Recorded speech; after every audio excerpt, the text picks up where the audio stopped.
మాజీ ఎంపీ గల్లా జయదేవ్కు AP CM Chandrababu bumper offer ఇచ్చినట్లు సమాచారం. గల్లా జయదేవ్ను రాజ్యసభకు పంపించాలని చంద్రబాబు డిసైడ్ అయ్యారట.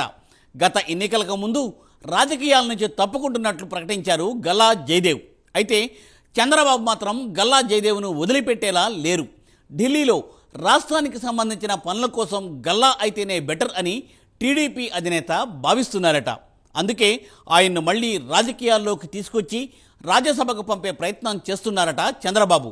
మరోవైపు ఆంధ్రప్రదేశ్లో ఇప్పటికే 2 రాజ్యసభ స్థానాలు ఖాళీగా ఉన్నాయి. వీటిలో ఒకదానికి గల్లాను అనుకుంటున్నారట. ఇక 2వ సీట్ను జనసేనకు కేటాయించే అవకాశాలు ఉన్నట్లు తెలియవస్తోంది.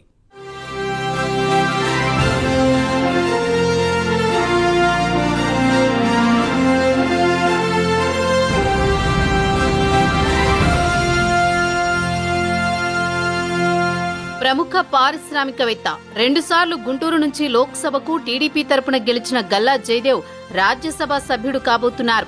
ఈ మేరకు అధికారిక ప్రకటన వెలువడ్డమే తరువాయి అని ప్రచారం జరుగుతోంది. గల్లా జయదేవ్ పేరుని టీడీపీ అధినేత చంద్రబాబు ఖరారు చేశారనే టాక్ వినిపిస్తోంది. ఇటీవల వైసీపీ నుంచి 2 ఎంపీలు తమ పదవులకు రాజీనామాలు చేశారు.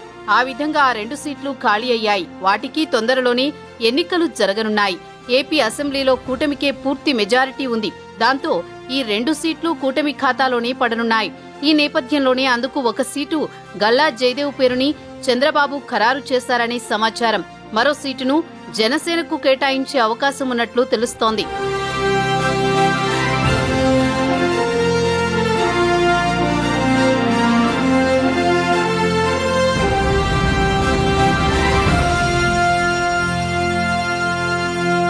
అమర్ రాజా ఎనర్జీ అండ్ మొబిలిటీ లిమిటెడ్ సంస్థకు చైర్పర్సన్ గా ఉన్న గల్లా జయదేవ్ ఈ ఏడాది ఫిబ్రవరిలో రాజకీయాలకు స్వచ్ఛంద విరమణ ప్రకటించారు. తన కుటుంబం, వ్యాపారాలు చూసుకుంటానని ఆనాడు ఆయన చెప్పారు. అయితే కూటమి ఏపీలో బంపర్ మెజారిటీతో విజయం సాధించడం, అదే సమయంలో కేంద్రంలో కూడా కూటమి ప్రభుత్వం ఏర్పాటు కావడంతో గల్లా జయదేవ్ తన మనసు మార్చుకున్నారని తెలుస్తోంది. ఆయన తిరిగి రాజకీయాల్లో చురుకుగా వ్యవహరించాలని భావిస్తున్నట్టు ప్రచారం సాగింది. ఆయన 2 సార్లు ఎంపీగా పనిచేయడంతో పాటు జాతీయ స్థాయిలో అందరితో ఉన్న పరిచయాలను దృష్టిలో ఉంచుకుని ఆయనను ఢిల్లీలో ప్రభుత్వ అధికార ప్రతినిధిగా నియమిస్తారని మొదట ప్రచారం సాగింది. అయితే ఆయన అనుభవాన్ని పెద్దల సభలో వినియోగించుకోవాలని భావించి ఇప్పుడు గల్లాను రాజ్యసభకు పంపించాలని బాబు ఆలోచిస్తున్నారట. ఇక గల్లా 2 సార్లు ప్రాతినిధ్యం వహించిన గుంటూరు లోక్సభ సీటులో ఎన్ఆర్ఐ అపర కుబేరుడు అయిన పెమ్మసాని చంద్రశేఖర్తో బాబు భర్తీ చేశారు. ఆయనకు ఎంపీ సీటు ఇస్తే బంపర్ మెజారిటీతో గెలిచారు. అంతేకాదు కేంద్ర మంత్రి కూడా అయ్యారు. అదే గల్లా పోటీ చేస్తుంటే కేంద్ర మంత్రి అయ్యేవారని టాక్ వినిపిస్తోంది. ఇక పెమ్మసాని గుంటూరు వాసి కావడంతో పాటు అక్కడ రాజకీయంగా పాతుకుపోయేందుకు సర్వం సిద్ధం చేసుకున్నారు. దీంతో గల్లాకు లోక్సభ సీటు ఎక్కడా అన్నది ఒక ప్రశ్నగా మారింది.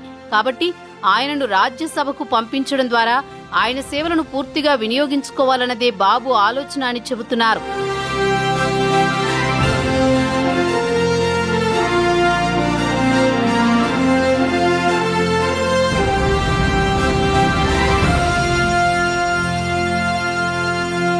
ఇక గల్లా జయదేవ్ ని మోపిదేవి వెంకటరమణ సీటులో రీప్లేస్ చేస్తారనే టాక్ వినిపిస్తోంది.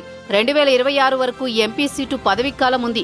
ఇక గల్లా జయదేవ్ ని రాజ్యసభకు పంపడం ద్వారా పెద్దల సభలో బీజేపీ అవసరాలను తీర్చడం, అదే సమయంలో వైసీపీకి రోజుకి ఉన్న 9 మంది ఎంపీల మద్దతు బీజేపీకి దక్కకుండా చూడడమన్న లక్ష్యాలు ఉన్నాయని అంటున్నారు. ఆ పని ఎంతో అనుభవంతో పాటు బీజేపీ పెద్దలతో మంచి పరిచయాలు ఉన్న గల్లా చేయగలరని బాబు నమ్ముతున్నారట.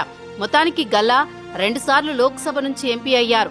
ఈసారి పెద్దల సభలో కనిపించబోతున్నారన్నమాట. మరోవైపు వైసీపీ ఎంపీ పదవికి రాజీనామా చేసిన బీద మస్తాన్రావు సీటును జనసేనకు కేటాయించే అవకాశం ఉన్నట్టు తెలుస్తోంది. ఇక జనసేన నుంచి రాజ్యసభకు నాగబాబు వెళ్తారనే ప్రచారం జోరుగా సాగుతోంది. గత ఎన్నికల్లో అనకాపల్లి సీటు నుంచి నాగబాబు పోటీ చేస్తారనే టాక్ వినిపించింది. అయితే పొత్తులో భాగంగా ఆ సీట్ను బీజేపీకి వదులుకోవాల్సి వచ్చింది. అందుకని ఇప్పుడు ఆయన్ని రాజ్యసభకు పంపించడం ద్వారా ఆ లోటును భర్తీ చేసే ప్రయత్నాల్లో ఉన్నారట. మొత్తానికి ఏపీలో ఖాళీ అయిన 2 రాజ్యసభ సీట్లతో వైసీపీ బలం 9కి పడిపోయింది.